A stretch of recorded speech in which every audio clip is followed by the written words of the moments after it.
You see, Medicaid doesn't take the house of a Medicaid recipient. However, at that Medicaid recipient's death, Medicaid very well may have a lien against the house. Now, under current law in Mississippi, if the house is homestead for the individual, then it's not an asset that's available to Medicaid during that individual's lifetime.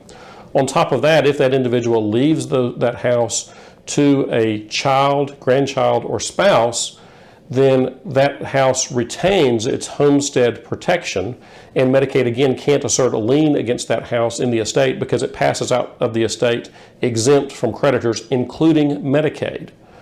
And so there are some built-in protections of the house. However, those protections are subject to being changed. They could be changed by a change in the law. They could be changed by simply a stroke of a pen, because Medicaid could change their policies, and if they change their policies in a manner that remove that protection, then the house very well could be at risk. The way that Medicaid typically gets a house is not from the individual themselves. Medicaid doesn't come in and require someone to sell their house if they're going into a nursing home. However, that house is usually in their estate, and Medicaid has a lien against the estate.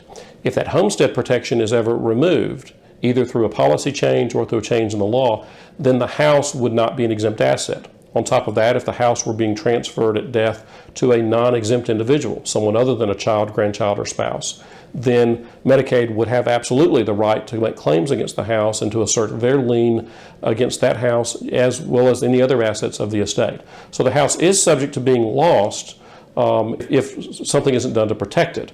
Through doing good Medicaid planning, we always address the house as part of the overall plan and address it in a manner that's most efficient for the beneficiary and designed to accomplish their wishes.